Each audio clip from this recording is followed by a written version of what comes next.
Et alors, parlons de 2025. Quelles seront les nouveautés? Grand scoop. J'ai un grand scoop. Non mais vraiment, scoop, en plus j'ai un grand... Ah oui, mais même... Vous nous faites cet honneur. Mais oui, et même mes voisins sont pas au courant. Alors vous savez qu'au niveau du fichier AMEPI, le fichier AMEPI c'est pas une marque, d'ailleurs ça s'appelle fichier AMEPI, vous savez, c'est pas super sexy. On a bien imaginé que si le type qui avait inventé ce nom était pour séduire le plus grand nombre de clients, bah, il serait viré de la moindre boîte de... On est d'accord là-dessus. Pourquoi ? Parce que le fichier AMEPI est fait pour convaincre les professionnels. C'est un outil B2B. En revanche, ce que l'on se dit, c'est que finalement, pourquoi on s'exonérerait de la reconnaissance de nos clients, le client final ? À Toulouse, c'est l'Assemblée Générale de Toulouse qui m'a donné cette idée l'année dernière.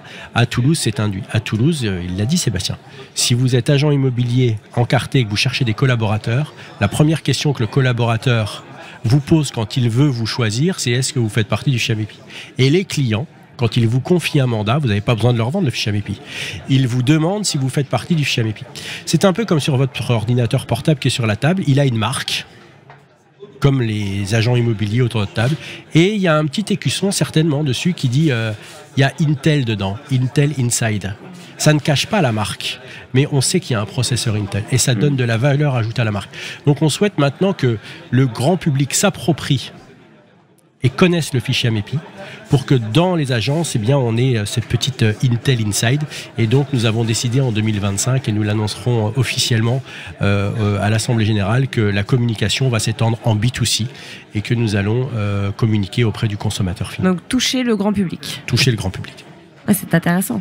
Continuer de toucher le grand public et aller plus loin, je crois, parce que ce que tu viens de dire est très important. Je pense qu'aujourd'hui, on a agrégé la confiance des professionnels et du particulier, à Toulouse en tout cas, par le fait d'avoir promu cette méthode de travail qui en fait vient jusqu'à rassurer le client, et on a désormais donc des clients effectivement qui sont demandeurs de ce fichier. C'est la plus belle des réussites, je pense. Oui, mais il fallait aussi que les professionnels, alors peut-être que Béatrice pourra nous donner son avis, parce que Béatrice est une des ferventes défenseurs du fait de vouloir qu'on communique auprès du grand public, et on freine en disant non, il faut que d'abord ça s'installe dans le paysage des professionnels, et potentiellement voilà, cette deuxième étape arrive, et oui, j'espère, en tout état de cause, c'est une révolution pour le fichier AMEPI. Ah, Béatrice, oui. Complètement. C'est vraiment une révolution, et je suis ravie de l'entendre et de l'apprendre aujourd'hui, parce que c'est vrai que voilà, il y a une dizaine d'années, c'était pas du tout le cas, et c'était une demande vraiment au niveau des adhérents, parce que ça nous permet de pouvoir, en communiquant à l'extérieur vis-à-vis des clients, que ce soit vendeurs ou acquéreurs, ça nous permet, nous, d'avoir une force beaucoup plus importante, et de se communiquer de cette manière-là, automatiquement, ça va être reconnu, et ça va être beaucoup plus simple pour nous, en local, de pouvoir ramener un peu plus d'adhérents et de pouvoir communiquer de cette manière-là.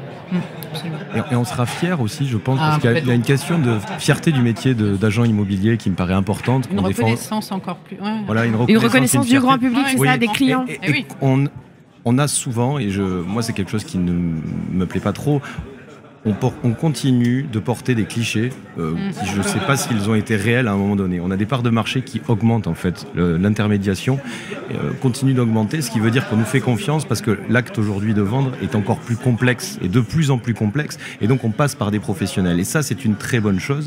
Des professionnels qui utilisent des outils. Donc il y a eu une évolution à la MEPI. L'outil Alpha Team, c'est déjà une très belle évolution. Là, il y a c'est pas encore une révolution, mais c'est une nouvelle évolution que d'aller vers.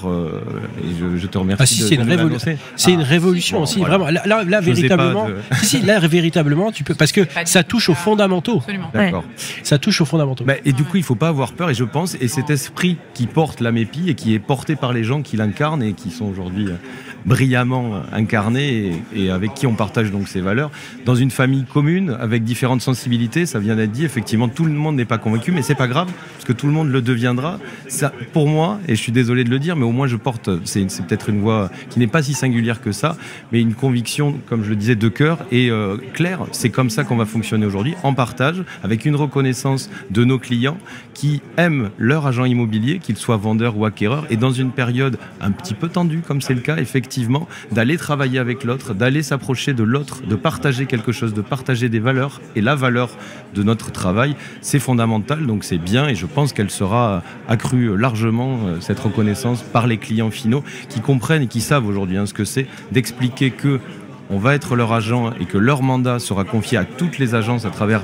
un système beaucoup plus clair que le partage de mandat, parce que le partage de mandat a existé, mais le partage de mandat par la MEPI, c'est un partage garanti, c'est un partage sécurisé, c'est un parcours qui aussi pour l'acquéreur d'après moi est beaucoup mieux fléché, et dans le rapport interprofessionnel également, parce qu'à la MEPI il y a aussi des organes de régulation, souvent c'est le frein. Il va prendre ma place à Toulouse demain, Sébastien. Il est bon, hein. Il joue. Mais j'ai plus rien à dire. J'ai plus rien à dire. Je me suis demandé si vous l'aviez pas briefé, en fait, si vous l'aviez pas coaché avant. Je suis adhérent, je suis invité. J'étais convaincu, je suis membre. Non, mais c'est intéressant ce que vous dites, et c'est beau aussi. C'est vrai que en cette période, encore une fois, trouble, on a envie, on a besoin, enfin les professionnels ont besoin d'entendre ça, ont besoin de partage de valeurs. C'est vrai. C'est assez naturel, et c'est bien qu'on puisse profiter aussi de ce nouvel élan qui va être donné. Donc je l'apprends, donc je vais le digérer, mais j'ai toute confiance en Cédric en fait, et comme il nous le dit, et la manière dont il porte, parce qu'il l'incarne et il se bat.